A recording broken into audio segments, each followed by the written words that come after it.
tax freight train is bearing down on your retirement. To protect yourself, you'll have to harness the power of zero.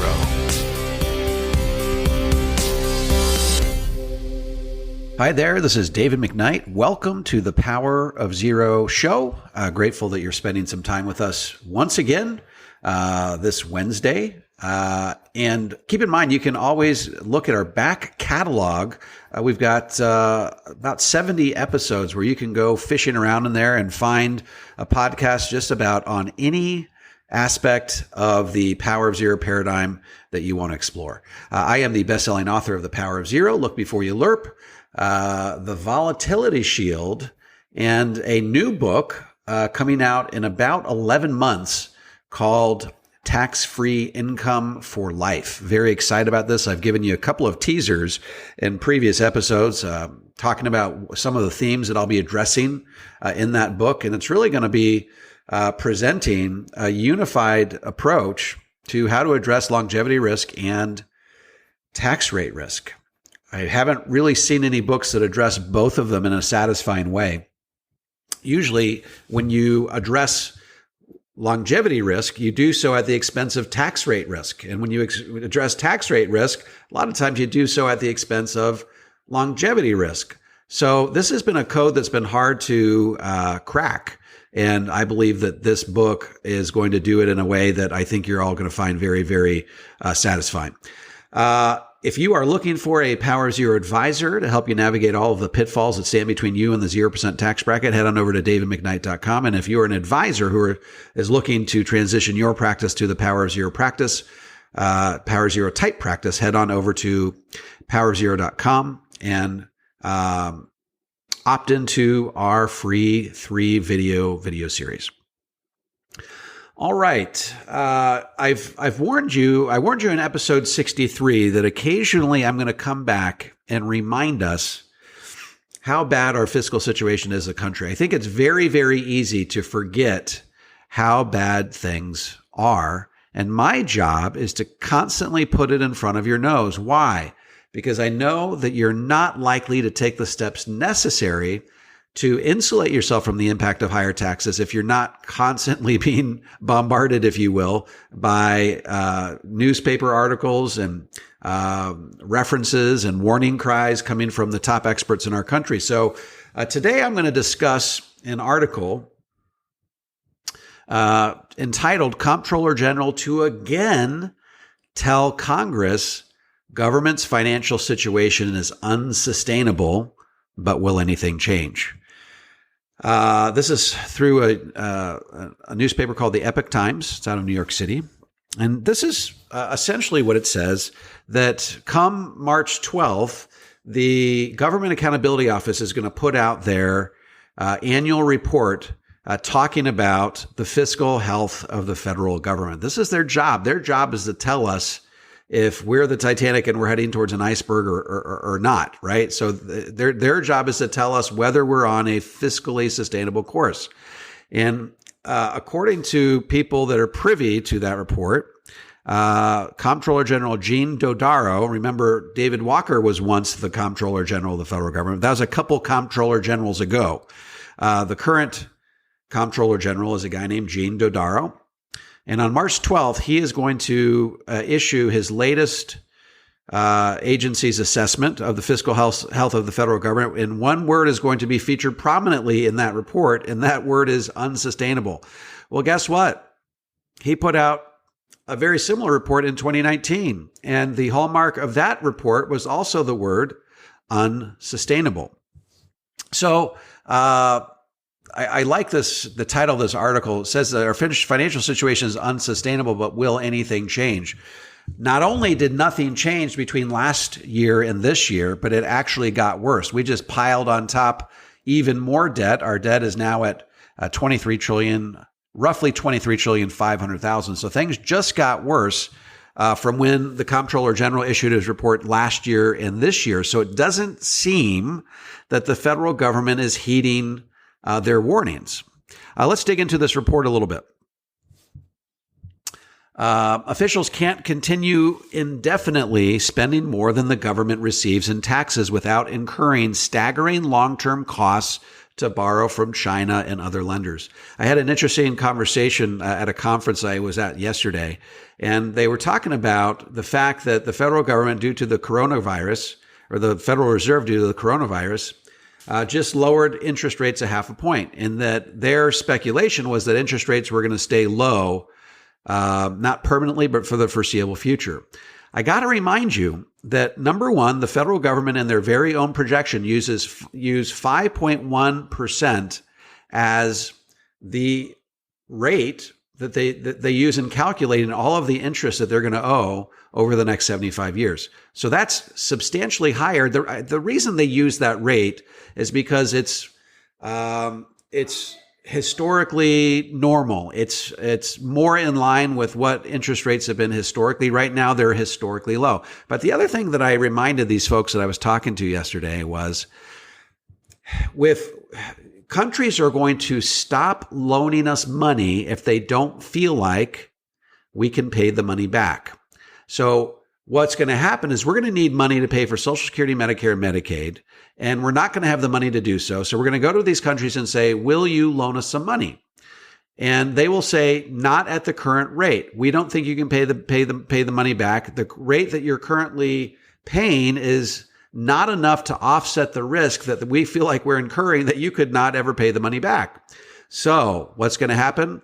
That's going to force interest rates, or what it's going to force what the federal government is forced to pay on these loans to go up, because if they can't get people to loan the money at 2% or 3% or 4%, maybe the only rate of interest that they are willing to pay based on the fiscal condition of our country and the unlikelihood that we can pay all this money back. Remember episode 63? Episode 63 says we're already past the point of no return. We're probably going to, he didn't use the word probably, he says definitely going to default on this debt at some point in time. The question is it going to be sooner or later?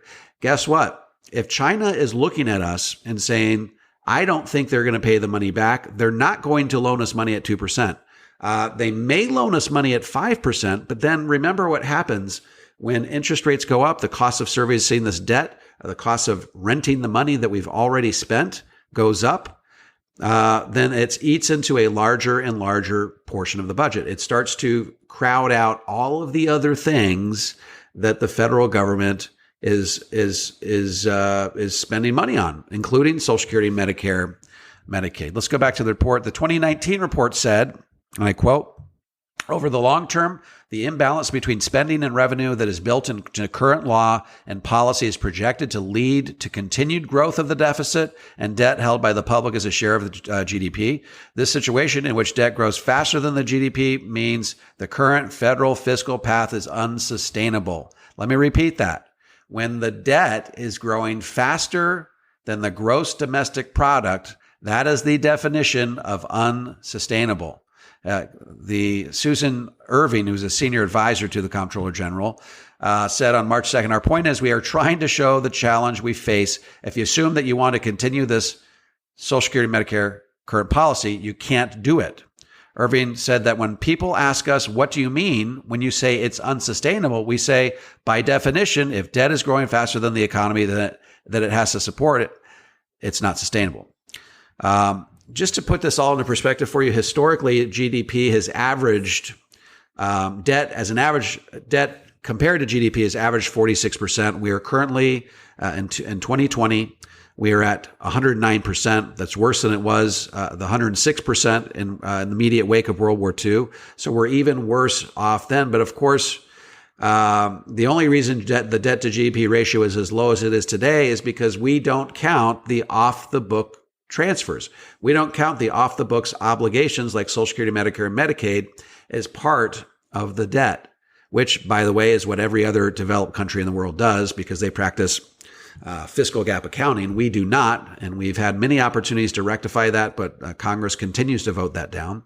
If you've watched my movie, The Power of Zero, The Tax Train is Coming, you know that our true debt to GDP ratio is closer to 1,000%. And the second place country in the world is Japan, and they're at 250%. Let's see, Susan Irving is her name. She makes a couple of really interesting points here. He says, let's look at interest spending. You're going to pay that. we're going to pay the interest on our debt. And we've been pretty lucky on that lately. And she's referring to, the fact that we've had historically low interest rates. He says, but that is money that we don't get to argue about. I think she makes a really good point here. That is the money that we don't get to argue about. Interest grows, but imagine revenues come into the government and you want to debate what they're used for. You want a battleship. You want a housing program. You want a tax cut. But the interest just goes up. You can't argue about it. You just pay it. That's money that's taken off the table. You're going to pay it to preserve the full faith and credit of the United States. So in other words, what she's saying is, you can negotiate over how much money gets spent for this program or for that program. But when the debt interest comes due, you just have to pay it. You can't argue over it. That's what David Walker calls non-discretionary spending. He lumps the interest and Social Security, Medicare, Medicaid as non-discretionary spending. But interest is even more non-discretionary because you have no control over whether you want to pay it or not. And if you default on that debt, that precipitates a global-wide depression, which will send all of the other economies, because they're so reliant on the strength of the dollar, the strength of the U.S. economy, it sends really everybody in this interconnected global market spiraling into the abyss. So they can't do that. So really what's going to happen is the growing interest is going to crowd out all these other expenses. We have to pay it. So we really are painting ourselves into a corner. So for those of you who think that tax rates will not go up, we are slowly approaching a point where even if we dramatically cut Social Security, Medicare, and Medicaid, the cost of servicing the debt, which we absolutely cannot default on unless we want to, as I said in episode 63, unless we want to have a restarting point in our country, which will be very painful for all involved. We are going to have to keep paying that debt. And as the debt grows and as other countries believe that we are not going to be able to pay the debt back, they're going to start charging more and more money to loan us that money. They're going to charge higher interest. And as the interest goes up, so you can start to see how this is a death spiral from which it's very, very difficult to come free. So I just wanted, we will probably revisit the Comptroller General's report when it comes out in about 10 days. But I thought it was interesting that this newspaper was able to get the ear of a senior advisor within the Government Accountability Office that helps the Comptroller General make important decisions. I thought it was interesting that once again, for a second year in a row, the highlighted word, the feature theme of the report is that we are on an unsustainable course. So you got to remember, we're in the middle of the tax sale of our lifetime. We've got 6 years during which to take advantage of historically low tax rates. If you're still in denial about the likelihood that tax rates in the future are going to be higher than they are today, you've got to study this stuff. You've got to read the handwriting on the walls. You got to take a look at the landscape here and see exactly what's going on with the federal government's fiscal situation, because more and more people, the skeptics, are starting to come over onto our side. We talked about the white coat investor who a couple weeks ago wrote on Twitter, if Joe Biden gets elected, I'm going to convert all of my IRA into a Roth IRA. This is the same guy who argued with me over the course of a 5,000-word exchange as to why it's not a good idea to do Roth conversions. So people are starting, it's just a question of time. The more we go down this road, the more the skeptics are going to come over to the right way of thinking. And they're going to start to jump on the bandwagon and recognize that we are at a period of historically low tax rates. Every year between now and 2026 represents a little mini window of opportunity during which to take advantage of historically low tax rates. And every year that goes by where you fail to take advantage of those historically low tax rates is potentially a year beyond 2026 where you could be forced to pay the highest tax rates you're likely to see in our lifetime. Remember, my first favorite tax bracket is 0%, but that doesn't really exist, right? There's no such thing as a 0% tax bracket. My real favorite tax bracket is the 24% tax bracket. Why? Because it's only 2% more than the 22% tax bracket. And for that extra 2%, you get to convert and shift to tax-free an extra $150,000. So for a 2% premium, you get to shift an extra $150,000. And guess what? That 24% tax bracket come 2026 turns into 28, do you really want to pay 4% more to be able to capitalize on that tax bracket? It's 24 today is still lower than what the 22 is going to become in 2026, which is 25. The 24 becomes 28. So never in the history of our country has there been a more appropriate time to adopt a power of zero type approach to your retirement. Once again, if you need help navigating the road to the 0% tax bracket, reach out to us at davidmcknight.com. If you're an advisor and you want to start understanding and learning how to adapt this approach to your particular practice, head on over to powerzero.com, opt into the video series. If you have not put a review on Amazon for any of our books, please do so. It only takes about a couple minutes, and it really does help spread the word. People will go to Amazon and they'll read those reviews and they'll see how many reviews are out there, and that will inform their thinking about whether the book is worth reading. Again, if you want to follow me on Twitter, I'd be honored at McKnight & Co. at McKnight & Co. And please subscribe wherever you listen to podcasts. And you will get our show delivered right to your inbox each and every week. You guys have been terrific. Thanks for tuning in. And we will look forward to chatting with you same time next week.